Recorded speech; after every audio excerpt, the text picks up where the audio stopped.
Keberangkatan Presiden Prabowo Subianto menuju ke sejumlah negara untuk melakukan lawatan kenegaraan dan juga Prabowo melakukan perjalanan 16 hari ini membawa misi penting, salah satunya di bidang perekonomian tentu saja karena di tahun 2025 nanti ada tantangan perekonomian global yang harus dihadapi di seluruh negara di dunia, terutama juga dampaknya bagi Indonesia. Dan kunjungan internasional yang akan dikunjungi ini menghadiri konferensi tingkat tinggi KTT APEC di Peru dan G20 atau G20 di Brasil. Selain itu Presiden Prabowo juga telah menerima undangan dari pemerintah Tiongkok, pemerintah Amerika Serikat, pemerintah Inggris hingga KTT G7.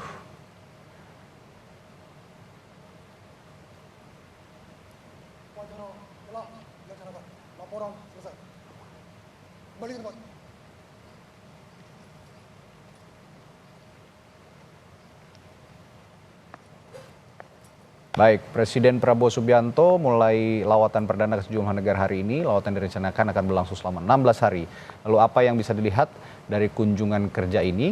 Kita akan berbincang bersama ahli hukum internasional Universitas Indonesia, Hikmahanto Juwana. Selamat pagi, Prof. Selamat pagi. Baik, Prof.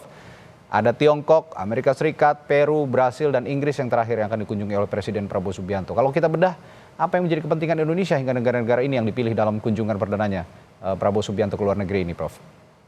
Ya, sebelum apa keuntungannya, yang pertama adalah ini merupakan wujud dari apa yang Pak Presiden ingin lakukan, yaitu Indonesia sebagai sebuah negara yang besar. Jadi biasanya presiden itu ASEAN, tetapi kali ini Presiden Prabowo agak berbeda. Beliau mau mengunjungi Cina, kemudian Amerika Serikat. Dua negara ini kita tahu saling berkompetisi. Terlebih lagi sekarang Amerika Serikat mempunyai presiden baru yang akan segera dilantik, yaitu Presiden Trump melihat Cina Serikat dalam konteks ekonomi. Nah, kunjungan Pak Prabowo ke dua negara ini, bahkan di Cina bertemu dengan Presiden Xi Jinping, dan di Amerika Serikat selain beliau akan bertemu Donald Trump. Ini menandakan bahwa kita Indonesia, kita mau mempunyai level yang sama dengan negara-negara tersebut. Nah, jadi di sini yang Pak Prabowo katakan bahwa Indonesia, kita ini harus sejajar dengan negara-negara yang sudah besar. Kita nggak mau dianggap sebagai negara yang ya sekedarnya gitu ya. Negara kelas 2 nah, gitu ini ya. diwujudkan karena ya negara kelas 2. Ini diwujudkan dalam konteks kan personifikasi dari negara itu adalah pada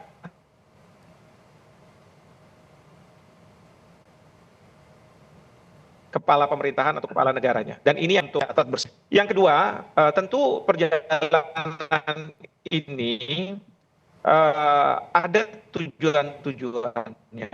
Tidak hanya ekonomi sebenarnya, tetapi juga yang kaitannya dengan dua negara secara bilateral gitu ya, China dengan Indonesia dan Tiongkok dengan Indonesia dan kemudian juga Amerika Serikat dengan Indonesia. Baru dengan mempererat hubungan ini, bahkan mungkin nanti Presiden Prabowo karena sudah bertemu dengan Presiden Xi Jinping, mungkin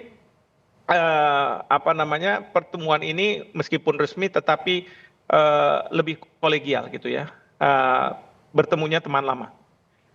Sementara ke Amerika Serikat, saya yakin Pak Prabowo juga diterima secara resmi oleh Joe Biden, tapi terpenting juga beliau sudah membangun hubungan dengan Presiden terpilih Donald Trump, sehingga hubungan ini nantinya akan mempermudah hubungan-hubungan resmi ke depannya antara Indonesia dengan Amerika Serikat. Nah, jadi ini yang personal approach dari seorang kepala pemerintahan atau kepala negara ini sangat penting untuk apa? Untuk lebih memaksimalkan hubungan kedua negara. Nah, barulah di situ mungkin Bapak Presiden akan membicarakan masalah perdagangan ekonomi antar Indonesia dengan Tiongkok, Indonesia dengan Amerika Serikat. Dan mungkin yang bisa jadi catatan, mungkin terkait dengan Tiongkok, Bapak Presiden mungkin akan menyampaikan untuk pemerintah Tiongkok melakukan mendorong investor pelaku-pelaku usahanya untuk berinvestasi di Indonesia. Tapi di samping itu juga mungkin beliau akan membicarakan mengenai masalah kemungkinan Indonesia berhutang dari Tiongkok karena APBN kita masih membutuhkan pinjaman luar negeri dan Tiongkok adalah salah satu negara yang memberi kemungkinan untuk itu. Nah, sementara kalau di Amerika Serikat beliau akan membicarakan ya ekonomi tapi lebih berbicara mengenai masalah yang berkaitan dengan alutsista kita. Ya, karena suka atau tidak suka kita masih punya ketergantungan dari segi alutsista pertahanan itu dari Amerika Serikat. Nah, ini menunjukkan juga bahwa Presiden Prabowo kalau bicara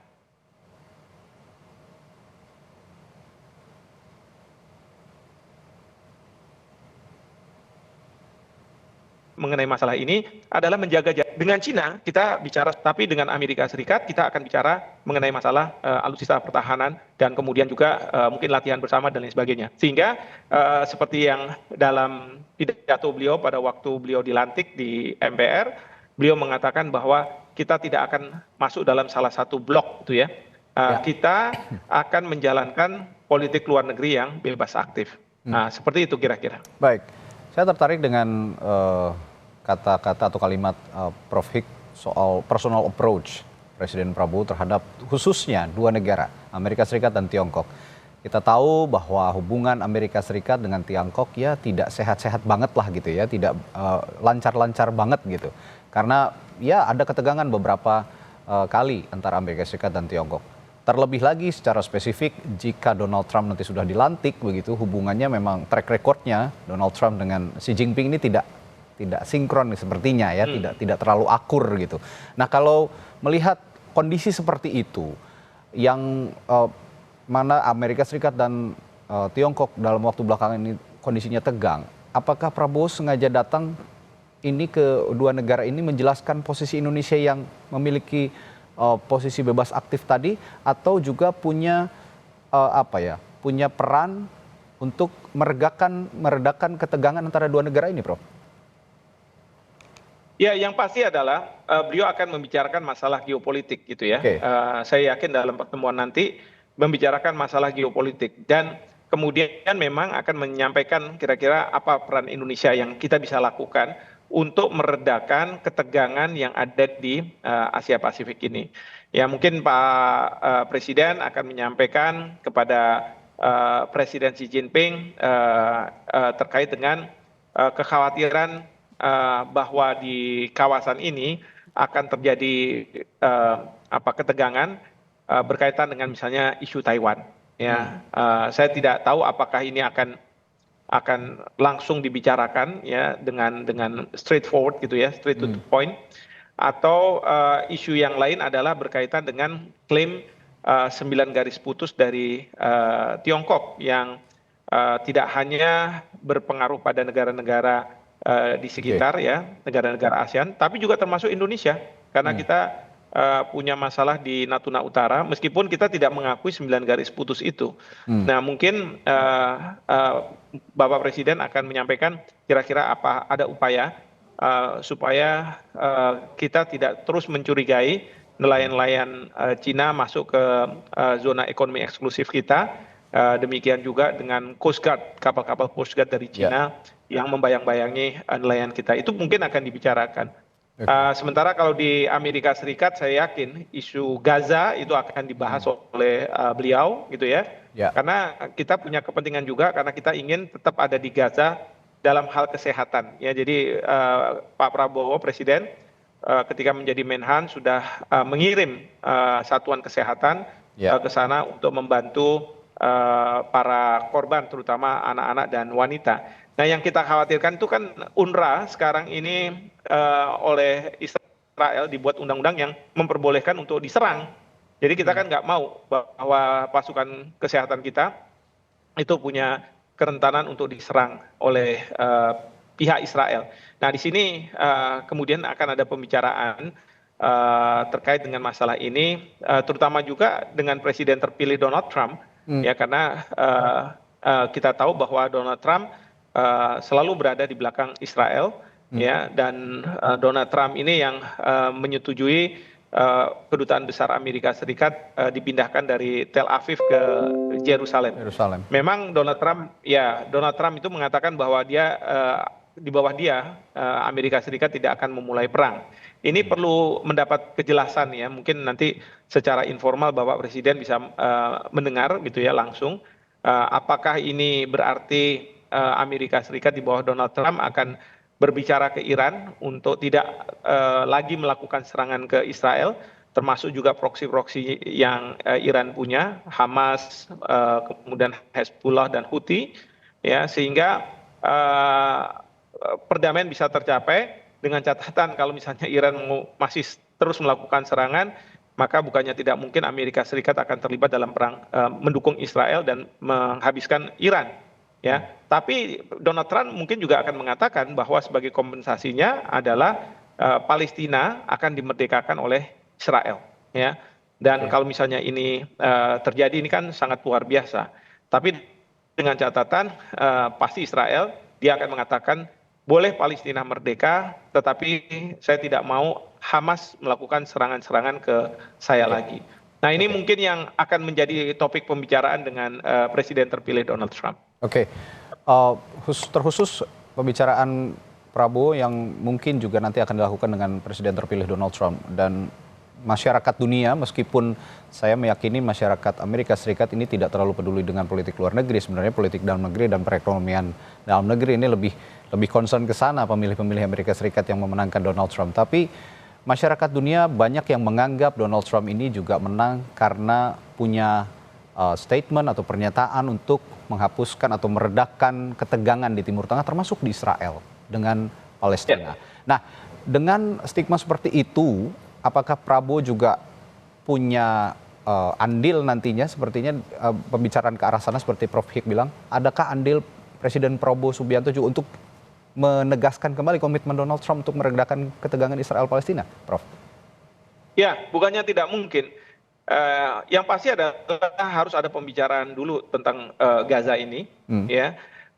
Lalu nanti bisa saja Amerika dan Indonesia berbagi tugas, gitu ya. Misalnya saja Indonesia sebagai pihak yang mengkomunikasikan apa yang katakanlah menjadi kesepakatan antara Amerika Serikat dengan Indonesia di bawah Donald Trump, ya, untuk berbicara ke negara-negara Islam, ya, Timur Tengah, bahkan juga berbicara ke Iran, karena bukannya tidak mungkin Donald Trump mungkin enggan untuk berbicara dengan pemimpin Iran. Nah, disinilah peran dari Indonesia, peran dari Presiden Prabowo untuk bisa menyampaikan mungkin pesan-pesan dari Amerika kepada pemerintah Iran. Dengan catatan bahwa tentu ini semua adalah untuk satu memerdekakan Palestina dan kedua menghentikan serangan-serangan ke Gaza, terutama yang disasar adalah anak-anak dan perempuan begitu ya. Jadi upaya untuk perdamaian ini Presiden Prabowo akan bersedia untuk bekerja sama dengan pemerintah Amerika Serikat di bawah Donald Trump. Mungkin saja seperti itu terjadi. Oke. Secara geopolitik tentu saja Prabowo Subianto sebagai Presiden Republik Indonesia akan menekan ataupun akan memberikan masukan kepada Donald Trump supaya konflik yang terjadi di Timur Tengah ini mereda, terutama di Israel dan juga Palestina. Tapi yang juga harus ditekankan bagaimana dampaknya terhadap Indonesia dalam konteks geopolitik global, khususnya untuk Indonesia. Nanti akan saya tanyakan kepada Prof. Hikmahanto Juwana setelah jeda di Breaking News Kompas TV. Tetaplah bersama kami.